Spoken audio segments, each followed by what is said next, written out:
Namah Shivaya. Om Namah Shivaya. Hari Om. Dakshadvara Haraha. Daksha was the Prajapati. Advara means the Yajna. And Haraha means one who destroyed. So Lord Shiva had destroyed the Yajna of Daksha Prajapati. Hence he is called Dakshadvara Haraha. Now why did he destroy that Yajna of Daksha Prajapati? Daksha means one who is very skillful. And Daksha was very egoistic and arrogant. And he did not invite Lord Shiva for a yajna that he was doing. That yajna was called Brihaspati Savana. Why did he not invite the Lord? There are three reasons we will see very soon. But Bhagwan destroyed his yajna to humble his pride, to destroy his ego, and for his own well-being. Because the more ego we have, the more arrogant we are, the more suffering we experience in life. So it was an act of compassion to bring Daksha back to his senses and to humble his pride, to make him surrender. Bhagwan destroyed his yajna. Now, why did Daksha not invite Lord Shiva? So there are three different reasons given for it. First reason is, it is said that once Maharshi Durvasa went to a place called Jambunada and he meditated on a Maya Bija, a mantra, to propitiate Mother Jagadambika, who was the deity of that place. And she is the mother of the whole world also. So with intense tapas, he propitiated her. And in turn, she blessed him with a garland that she was wearing. And that garland was oozing nectar. It had great fragrance, it was oozing nectar, and it was a divine garland. Durvasa Muni wore it and he went to the palace of Daksha. Daksha was very fascinated with this garland. So Durvasa Muni gave the garland to him, saying it is a divine garland and how he had got it. Now Daksha Prajapati took this garland to his bedroom and he hung it there and he copulated with his wife. In this way, he insulted the garland which was divine and he polluted it. When Lord Shiva and Sati, Sati is the daughter of Daksha Prajapati, when they both came to know of this, they are the mother and the father of the whole universe. They came and they scolded Daksha.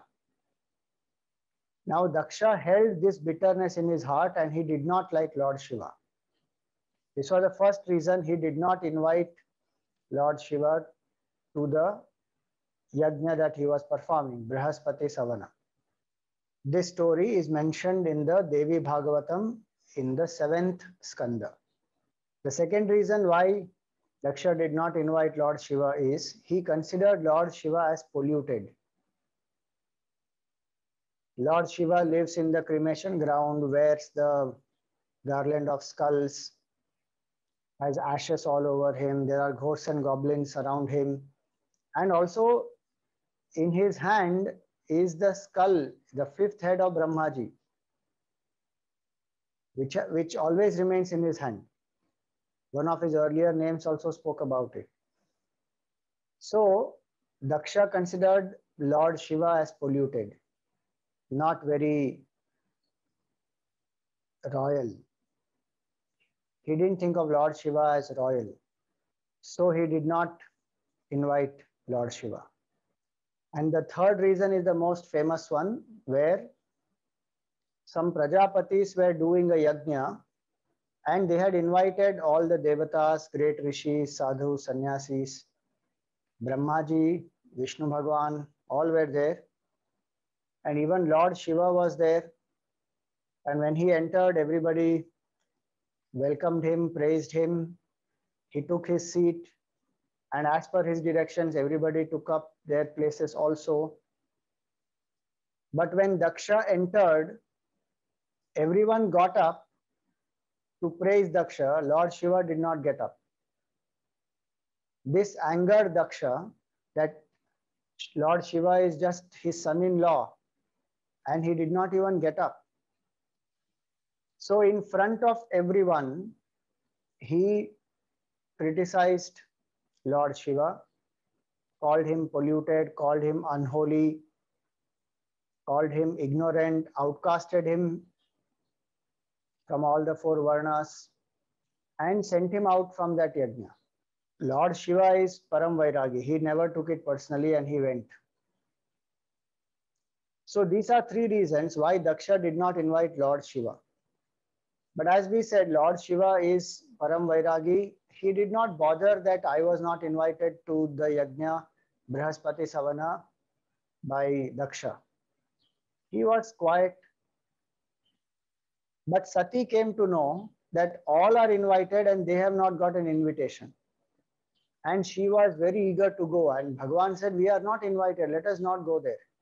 But Sati insisted. So Bhagavan didn't stop her, but he didn't join her also. So she went. And when she went, she saw that there was no seat kept for the Lord. And they were not even ready to give her the offerings meant for the Lord. And the father did not even look at Sati. He insulted her. So Sati felt very, very offended. She can't go back to Lord Shiva now, and her own father also is not acknowledging her presence. So she created Yoga Agni and immolated herself. This angered Lord Shiva. That Daksha took it personally, and it should have been between him and Lord Shiva, if at all. But he treated Sati very badly. And in that process, Sati immolated herself. So Bhagavan was very angry, and with his jata, he created Veerabhadra and Bhadrakali, and along with many other ganas, they both went and destroyed the sacrifice of Daksha and beheaded Daksha also. And they were still very angry and they were creating havoc in the world. So everybody prayed to the Lord that please control them and quieten them and tell them to come back to you. So finally Bhagavan quietened them and asked them to return. And upon the prayers of the Devatas, the Lord restored Daksha's life also, placed the head of a goat, and Daksha's pride was humbled. Now, the story is not about ego. It is not that Lord Shiva felt offended that he was not called and hence he destroyed the yajna of Daksha. The story is about having the arrogance not to involve the Lord, thinking I am skilled, I can do everything on my own. It is about thinking that my actions can give me results. I don't need Lord at all in this picture. Thirdly, when one is acting out of ego, one loses objectivity. And as a result, Sati lost her life. And fourthly, any Vedic ritual, when we do, the Lord is the karma phala data. A yajna which is done without invoking the Lord is called Nirishwara yajna. And that yajna can only boost the ego, which will finally land the jiva into more and more suffering. So out of compassion, Bhagavan humbled the pride of Daksha and made him realize his flaw. This story is also symbolic, and there are many lessons to learn for us, that we may think we are very skilled, we can do everything by ourselves, but we should remember that all these skills come to us by the grace of the Lord. The environment in which we perform our actions are provided to us by the Lord. The laws that govern this whole world, because of which our actions give us certain results, are also created by the Lord. We are alive because of the presence of the Lord in us. So everything that happens only by the grace of the Lord. So we should not become arrogant with our skills, thinking that I am very skilled, and in that process we forget the Lord. Hence, may we remember this always, that our skills, our talents, our capabilities, our achievements, all these are only by the grace of the Lord. May we remember the Lord always, act in the spirit of dedication to the Lord, and live with humility, with gratitude.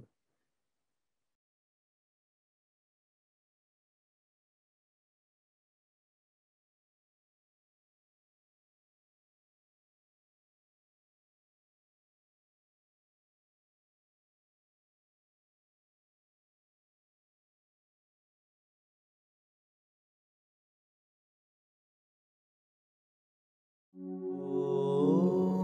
Namah Shivaya. Om Namah Shivaya.